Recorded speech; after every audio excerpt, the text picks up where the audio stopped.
नमस्कार जय जगन्नाथ आपण मानक आम चैनल को बहुत बहुत स्वागत। वर्तमान आमे आपण मानक पई नहीं आसीछु आपणकर पाठ टीका। वर्तमान नूतन भाव में जो श्रेणी गृहटी खोल जाइए जहाँकि शिशु बाटिका तो आपण माने समस्त शिक्षक माने प्रशिक्षण नहीं सारी थे। जो शिक्षक माने शिशु बाटिका शिक्षादान देवे से प्रथम श्रेणी और द्वितीय श्रेणी को शिक्षादान देवे तो ताहाकू आमे लक्ष्य करी एठारे पाठ टीकाटी प्रस्तुत करिछु। दैनिक पाठ टीका शिशु बाटिका 3 प्रथम और द्वितीय श्रेणी को नहीं। निश्चित भाव में आपण पाठ टीका देखला पूर्व आपको विनम्र निवेदन जे आम चैनल को सब्सक्राइब करंतु। आमे प्रतिदिन पाठ टीका को पूर्व दिन में आमे आपण निकट प्रोवाइड करिया को प्रचेष्टा करिछु। आपण मानको सहायक हबो दैनिक पाठ टीका लिखिबा पई ता सहित पाठ्यदान देबा पई। सांगसाथी मानको बहु मात्रा रे शेयर करंतु। आमे आपणकर आशीर्वाद नित्यांत आवश्यक करूछु।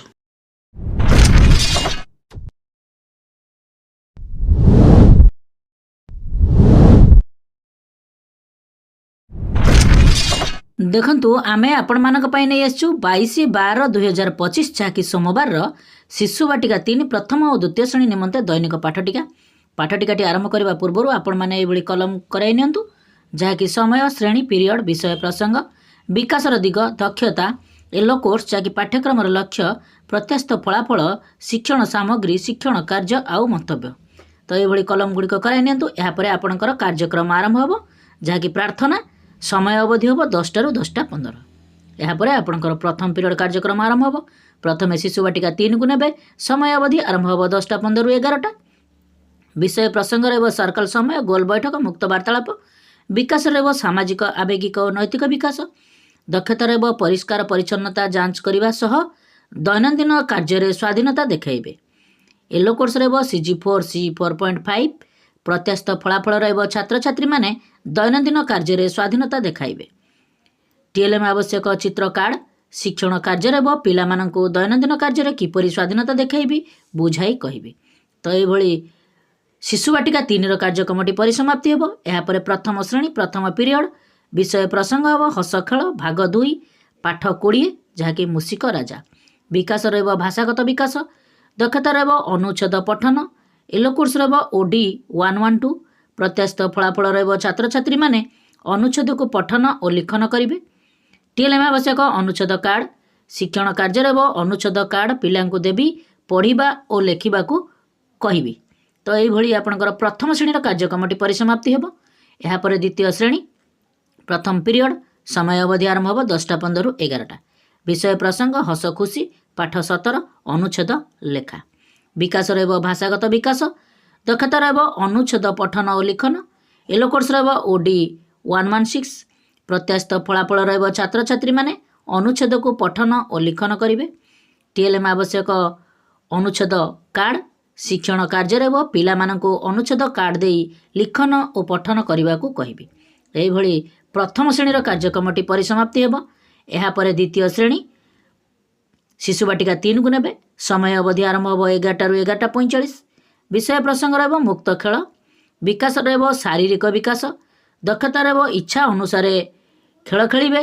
येलो कोर्स रह CG2 C2.4 प्रत्यास्थ फलाफल रह छात्र छात्री माने निज इच्छा अनुसार खेलिबे। TLM आवश्यक शिक्षण सामग्री शिक्षण कार्य रह खेल सामग्री देई पिला मानंको इच्छा अनुसार खेलिबा को कहबी। एभली शिशु बाटिका 3 कार्यक्रमटी परिसमाप्ति हेबो। यापर प्रथम श्रेणी द्वितीय पीरियड समय अवधि आरंभ हो 11ଟା ରୁ 11:45। विषय प्रसंग हस खेल भाग 2 पाठ 20 मूषिक राजा विकास रह बौद्धिक विकास दक्षता रह जोग क्रिया शिखिबे। येलो कोर्स रह M104 प्रत्यास्थ फलाफल रह छात्र छात्री माने 18 मध्य जोग क्रिया शिखिबे। TLM आवश्यक पाठ्य पुस्तक GK किट शिक्षण कार्य रह GK किट व्यवहार करी पिला मानंको जोग क्रिया शिखाइबे। तो ये आपणकर प्रथम श्रेणी कार्यक्रमटी परिसमाप्ति हेबो। यापर द्वितीय श्रेणी द्वितीय पीरियड समय अवधि आरंभ हो 11ଟା ରୁ 11:45। विषय प्रसंग रह गणित खेल पाठ 12 टंका पैसार दिआनिया करवा विकास रह बौद्धिक विकास दक्षता रह मुद्रा और नोट्र वियोग। येलो कोर्स रह M206 प्रत्यास्थ फलाफल रह छात्र छात्री माने मुद्रा और नोट साहाय्य वियोग शिखिबे। TLM आवश्यक पाठ्य पुस्तक GK किट शिक्षण कार्य रह पिला मानंको खेलना नोट ଓ ମୁଦ୍ରା ଦେଇ ବିୟୋଗ କ୍ରିୟା ଶିଖାଇବି। ଏଇଭଳି ଆପଣଙ୍କର ଦ୍ୱିତୀୟ ପିରିୟଡ଼ର କାର୍ଯ୍ୟକ୍ରମଟି ପରିସମାପ୍ତି ହେବ। ଏହାପରେ ତୃତୀୟ ପିରିୟଡ଼ ଶିଶୁ ବାଟିକା 3କୁ ନେବେ। ସମୟ ଅବଧି ଆରମ୍ଭ ହେବ 11:45ରୁ 12:45। ବିଷୟ ପ୍ରସଙ୍ଗ ରହିବ ସଂଖ୍ୟା ଓ ପରିବେଶ ଜ୍ଞାନ। ବିକାଶ ରହିବ ବୌଦ୍ଧିକ ବିକାଶ। ଦକ୍ଷତା ରହିବ ସାଂଖ୍ୟିକ ମାନର ଧାରଣା। ୟେଲୋ କୋର୍ସ ରହିବ CG8 C8.5। ପ୍ରତ୍ୟାଶିତ ଫଳାଫଳ ରହିବ ଛାତ୍ରଛାତ୍ରୀମାନେ ସାଂଖ୍ୟିକ ମାନର ଧାରଣା ପାଇବେ। TLM ଆବଶ୍ୟକ ସଂଖ୍ୟା ଚାର୍ଟ। ଶିକ୍ଷଣ କାର୍ଯ୍ୟ ରହିବ ପିଲାମାନଙ୍କୁ ସାଂଖ୍ୟିକ ମାନର ବ୍ୟବହାର ଶିଖାଇବି। ଏହିଭଳି ଶିଶୁ ବାଟିକା 3ର କାର୍ଯ୍ୟକ୍ରମଟି ପରିସମାପ୍ତି ହେବ। ଏହାପରେ ପ୍ରଥମ ଶ୍ରେଣୀ ତୃତୀୟ ପିରିୟଡ଼। ବିଷୟ ପ୍ରସଙ୍ଗ ଗଣିତ କାର୍ଯ୍ୟପୁସ୍ତିକା ସପ୍ତାହ 23 ଦିବସ 3। ବିକାଶ ରହିବ ବୌଦ୍ଧିକ ବିକାଶ। ଦକ୍ଷତା ରହିବ କାର୍ଯ୍ୟଫର୍ଦ୍ଦ ପୂରଣ। ୟେଲୋ କୋର୍ସ ରହିବ ILM 4.12। ପ୍ରତ୍ୟାଶିତ ଫଳାଫଳ ରହିବ ଛାତ୍ରଛାତ୍ରୀମାନେ କାର୍ଯ୍ୟଫର୍ଦ୍ଦ ସଠିକ୍ ଭାବେ ପୂରଣ କରିବେ। TLM ଆବଶ୍ୟକ କାର୍ଯ୍ୟପୁସ୍ତିକା। ଶିକ୍ଷଣ କାର୍ଯ୍ୟ ରହିବ ପିଲାମାନଙ୍କର କାର୍ଯ୍ୟଫର୍ଦ୍ଦ ସଠିକ୍ ଭାବେ ପୂରଣ କରାଇବି। ତ ଏଭଳି ପ୍ରଥମ ଶ୍ରେଣୀର କାର୍ଯ୍ୟକ୍ରମଟି ପରିସମାପ୍ତି ହେବ। ଏହାପରେ ଦ୍ୱିତୀୟ ଶ୍ରେଣୀ ତୃତୀୟ ପିରିୟଡ଼। ସମୟ ଅବଧି ଆରମ୍ଭ ହେବ 11:45ରୁ 12:45। ବିଷୟ ପ୍ରସଙ୍ଗ ଗଣିତ କାର୍ଯ୍ୟପୁସ୍ତିକା ସପ୍ତାହ 23 ଦିବସ 3। ବିକାଶ ରହିବ ବୌଦ୍ଧିକ ବିକାଶ। ଦକ୍ଷତା ରହିବ କାର୍ଯ୍ୟଫର୍ଦ୍ଦ ପୂରଣ। ୟେଲୋ କୋର୍ସ ରହିବ ILM 5.14। ପ୍ରତ୍ୟାଶିତ ଫଳାଫଳ ରହିବ ଛାତ୍ରଛାତ୍ରୀମାନେ କାର୍ଯ୍ୟଫର୍ଦ୍ଦ ସଠିକ୍ ଭାବେ ପୂରଣ କରିବେ। TLM ଆବଶ୍ୟକ କାର୍ଯ୍ୟପୁସ୍ତିକା। ଶିକ୍ଷଣ କାର୍ଯ୍ୟ ରହିବ ପିଲାମାନଙ୍କର କାର୍ଯ୍ୟଫର୍ଦ୍ଦ ସଠିକ୍ ଭାବେ ପୂରଣ କରାଇବି। ତ ଏଇଭଳି ଆପଣଙ୍କର ତୃତୀୟ ପିରିୟଡ଼ର କାର୍ଯ୍ୟକ୍ରମଟି ପରିସମାପ୍ତି ହେବ। ଏହାପରେ ଚତୁର୍ଥ ପିରିୟଡ଼ କାର୍ଯ୍ୟକ୍ରମ ଆରମ୍ଭ ହେବ। ପ୍ରଥମେ ଶିଶୁ ବାଟିକା 3କୁ ନେବେ। ସମୟ ଅବଧି ଆରମ୍ଭ ହେବ 12:45ରୁ 1:15। ବିଷୟ ପ୍ରସଙ୍ଗ ହେଉଛି କଳାତ୍ମକ କାର୍ଯ୍ୟ କରିବେ। ବିକାଶ ରହିବ କଳା ସୌନ୍ଦର୍ଯ୍ୟ ଓ ସୃଜନାତ୍ମକ ବିକାଶ। ଦକ୍ଷତା ରହିବ ଚିତ୍ର ଅଙ୍କନ କରି ରଙ୍ଗ ଦେବେ। ୟେଲୋ କୋର୍ସ ରହିବ CG12 C12.4। ପ୍ରତ୍ୟାଶିତ ଫଳାଫଳ ରହିବ ଛାତ୍ରଛାତ୍ରୀମାନେ ବିଭିନ୍ନ ଚିତ୍ର ଅଙ୍କନ କରି ସେଥିରେ ରଙ୍ଗ ଦେବେ। TLM ଆବଶ୍ୟକ ଚିତ୍ର ଉପକରଣ। ଶିକ୍ଷଣ କାର୍ଯ୍ୟ ରହିବ ବିଭିନ୍ନ ଚିତ୍ର ଉପକରଣ ଦେଇ ଚିତ୍ର ଅଙ୍କନ କରି ରଙ୍ଗ ଦେବାକୁ କହିବି। ତ ଏଇଭଳି ଆପଣଙ୍କର ଶିଶୁ ବାଟିକା 3ର କାର୍ଯ୍ୟକ୍ରମଟି ପରିସମାପ୍ତି ହେବ। ଏହାପରେ ପ୍ରଥମ ଶ୍ରେଣୀ ଚତୁର୍ଥ ପିରିୟଡ଼। ସମୟ ଅବଧି ଆରମ୍ଭ ହେବ 12:45ରୁ 1:15।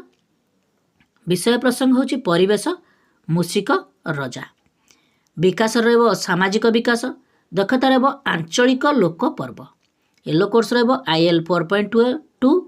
ପ୍ରତ୍ୟାଶିତ ଫଳାଫଳ ରହିବ ଛାତ୍ରଛାତ୍ରୀମାନେ ଆଞ୍ଚଳିକ ଲୋକ ପର୍ବ ବିଷୟରେ ଜାଣିବେ। TLM ଆବଶ୍ୟକ ଚିତ୍ର କାର୍ଡ଼। ଶିକ୍ଷଣ କାର୍ଯ୍ୟ ରହିବ ପିଲାମାନଙ୍କୁ ବିଭିନ୍ନ ଆଞ୍ଚଳିକ ପର୍ବ ବିଷୟରେ ବୁଝାଇ କହିବି। ତ ଏଇଭଳି ଆପଣଙ୍କର ପ୍ରଥମ ଶ୍ରେଣୀର କାର୍ଯ୍ୟକ୍ରମଟି ପରିସମାପ୍ତି ହେବ। ଏହାପରେ ଦ୍ୱିତୀୟ ଶ୍ରେଣୀ ଚତୁର୍ଥ ପିରିୟଡ଼। ସମୟ ଅବଧି ଆରମ୍ଭ ହେବ 12:45ରୁ 1:15। ବିଷୟ ପ୍ରସଙ୍ଗ ହେଉଛି ପରିବେଶ। ବିକାଶ ରହିବ ସାମାଜିକ ବିକାଶ। ଦକ୍ଷତା ରହିବ ଜାତୀୟ ପର୍ବପର୍ବାଣୀ। ୟେଲୋ କୋର୍ସ ରହିବ IL 5.3।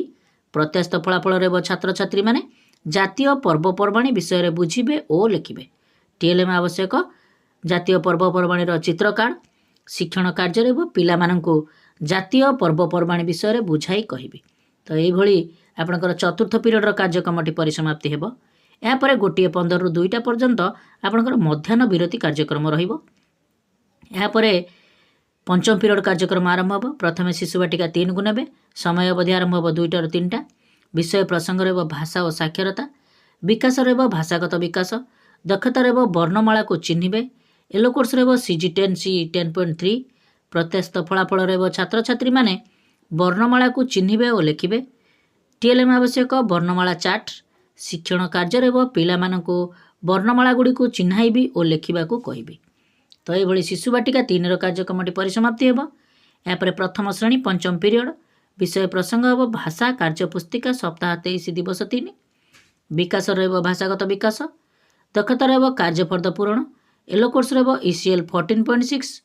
ପ୍ରତ୍ୟାଶିତ ଫଳାଫଳ ରହିବ ଛାତ୍ରଛାତ୍ରୀମାନେ କାର୍ଯ୍ୟଫର୍ଦ୍ଦ ସଠିକ୍ ଭାବେ ପୂରଣ କରିବେ। TLM ଆବଶ୍ୟକ କାର୍ଯ୍ୟପୁସ୍ତିକା। ଶିକ୍ଷଣ କାର୍ଯ୍ୟ ରହିବ ପିଲାମାନଙ୍କର କାର୍ଯ୍ୟଫର୍ଦ୍ଦ ପୂରଣ କରାଇବି। ତ ଏଇଭଳି ଆପଣଙ୍କର ପ୍ରଥମ ଶ୍ରେଣୀର କାର୍ଯ୍ୟକ୍ରମଟି ପରିସମାପ୍ତି ହେବ। ଏହାପରେ ଦ୍ୱିତୀୟ ଶ୍ରେଣୀ ପଞ୍ଚମ ପିରିୟଡ଼। ସମୟ ଅବଧି ଆରମ୍ଭ ହେବ 2ଟାରୁ 3ଟା। ବିଷୟ ପ୍ରସଙ୍ଗ ହେଉଛି ଭାଷା କାର୍ଯ୍ୟପୁସ୍ତିକା ସପ୍ତାହ 23 ଦିବସ 3 ଡିକୋଡ଼ିଂ। ବିକାଶ ରହିବ ଭାଷାଗତ ବିକାଶ। ଦକ୍ଷତା ରହିବ କାର୍ଯ୍ୟଫର୍ଦ୍ଦ ପୂରଣ। ୟେଲୋ କୋର୍ସ ରହିବ ECL 5.9। ପ୍ରତ୍ୟାଶିତ ଫଳାଫଳ ରହିବ ଛାତ୍ରଛାତ୍ରୀମାନେ କାର୍ଯ୍ୟଫର୍ଦ୍ଦ ସଠିକ୍ ଭାବେ ପୂରଣ କରିବେ। TLM ଆବଶ୍ୟକ କାର୍ଯ୍ୟପୁସ୍ତିକା। ଶିକ୍ଷଣ କାର୍ଯ୍ୟରେ ପିଲାମାନଙ୍କର କାର୍ଯ୍ୟପୁସ୍ତିକା କାର୍ଯ୍ୟଫର୍ଦ୍ଦ ପୂରଣ କରାଇବି। ତ ଏଇଭଳି ଆପଣଙ୍କର ପଞ୍ଚମ ପିରିୟଡ଼ର କାର୍ଯ୍ୟକ୍ରମଟି ପରିସମାପ୍ତି ହେବ। ଏହାପରେ ଷଷ୍ଠ ପିରିୟଡ଼ କାର୍ଯ୍ୟକ୍ରମ ଆରମ୍ଭ ହେବ। ପ୍ରଥମେ ଶିଶୁ ବାଟିକା 3କୁ ନେବେ।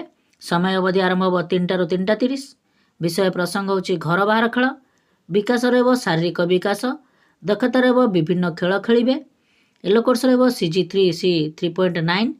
ପ୍ରତ୍ୟସ୍ତ ଫଳାଫଳ ରହିବ ଛାତ୍ରଛାତ୍ରୀମାନେ ବିଭିନ୍ନ ଖେଳ ସାମଗ୍ରୀ ନେଇ ଶ୍ରେଣୀ ଗୃହ ଓ ଶ୍ରେଣୀ ବାହାରେ ଖେଳିବେ। TLM ଆବଶ୍ୟକ ବିଭିନ୍ନ ଖେଳ ସାମଗ୍ରୀ। ଶିକ୍ଷଣ କାର୍ଯ୍ୟ ରହିବ ପିଲାମାନଙ୍କୁ ଖେଳ ସାମଗ୍ରୀ ଦେଇ ଖେଳ ଖେଳାଇବି। ତ ଏଇଭଳି ଶିଶୁ ବାଟିକା 3ର କାର୍ଯ୍ୟକ୍ରମଟି ସମାପ୍ତି ହେବ। ଏହାପରେ ପ୍ରଥମ ଆଉ ଦ୍ୱିତୀୟ ଶ୍ରେଣୀର ଷଷ୍ଠ ପିରିୟଡ଼ରେ ଶିଶୁ ବାଟିକା 3 ସହିତ କାର୍ଯ୍ୟକ୍ରମ ସମାନ ରହିବ। ଏହାପରେ ଆପଣଙ୍କର ସପ୍ତମ ପିରିୟଡ଼ କାର୍ଯ୍ୟକ୍ରମ ଆରମ୍ଭ ହେବ। ପ୍ରଥମେ ଶିଶୁ ବାଟିକା 3କୁ ନେବେ। ସମୟ ଅବଧି ଆରମ୍ଭ ହେବ 3ଟା 30ରୁ 4ଟା। ବିଷୟ ପ୍ରସଙ୍ଗ ବିଦାୟ ଆଜି ଦିନର ପାଠ୍ୟକ୍ରମର ସାରାଂଶ। ବିକାଶ ରହିବ ସମସ୍ତ ବିକାଶର ସାରାଂଶ। ଦକ୍ଷତା ରହିବ ସବୁ ଦକ୍ଷତାକୁ ବୁଝିବେ। ସମସ୍ତ ୟେଲୋ କୋର୍ସ ଫୁଲଫିଲ୍ ହେବ। ପ୍ରତ୍ୟସ୍ତ ଫଳାଫଳ ରହିବ ଛାତ୍ରଛାତ୍ରୀମାନେ ଆଜି ଦିନର ପାଠ୍ୟକ୍ରମର ସାରାଂଶକୁ ବୁଝିବେ ଓ ଲେଖିବେ। TLM ଆବଶ୍ୟକ ସମସ୍ତ ଶିକ୍ଷଣ ସାମଗ୍ରୀ। ଶିକ୍ଷଣ କାର୍ଯ୍ୟ ରହିବ ଆଜି ଦିନର ପାଠ୍ୟକ୍ରମକୁ ଆଲୋଚନା କରାଇବି। ଆଜି ନୂଆ କ'ଣ ଶିଖିଲେ ପଚାରି ବୁଝିବି। ଆସନ୍ତା ଦିନର ଶିକ୍ଷଣ କାର୍ଯ୍ୟ ବିଷୟରେ କହିବି। ଶିକ୍ଷଣ ସାମଗ୍ରୀକୁ ନିର୍ଦ୍ଦିଷ୍ଟ ସ୍ଥାନରେ ରଖିବି। ଶେଷରେ କୃତଜ୍ଞତା ଜ୍ଞାପନ କରିବି। ଏଇଭଳି ଆପଣଙ୍କର ସପ୍ତମ ପିରିୟଡ଼ରେ ଶିଶୁ ବାଟିକା 3 ସହିତ ପ୍ରଥମ ଓ ଦ୍ୱିତୀୟ ଶ୍ରେଣୀର କାର୍ଯ୍ୟକ୍ରମଟି ସମାନ ରହିବ। ତ ଏଇଭଳି ଆପଣଙ୍କର ଶିଶୁ ବାଟିକା 3 ପ୍ରଥମ ଓ ଦ୍ୱିତୀୟ ଶ୍ରେଣୀର ଦୈନିକ ପାଠ ଟିକାଟି ଯାହାକି 22/12/2025 ସୋମବାରର ସମାପ୍ତି ହେବ। ନିଶ୍ଚିତ ଭାବରେ ଏହା ଆପଣମାନଙ୍କୁ ବହୁତ ହେଲ୍ପଫୁଲ୍ କରିଥିବ। ଆପଣମାନଙ୍କ ରିକ୍ୱେଷ୍ଟ ଆପଣମାନେ ଆମ ଚ୍ୟାନେଲକୁ ସବସ୍କ୍ରାଇବ୍ କରନ୍ତୁ। ଭିଡ଼ିଓ ଗୁଡ଼ିକୁ ବହୁମାତ୍ରାରେ ଲାଇକ୍ ଆଉ ସେୟାର କରନ୍ତୁ। ଆମେ ଏଇଭଳି ଦୈନିକ ପାଠ ଟିକା ପୂର୍ବ ଦିନରେ ପ୍ରସ୍ତୁତ କରି ଆମ ଚ୍ୟାନେଲ ମାଧ୍ୟମରେ ଉପଲବ୍ଧ କରାଇବୁ।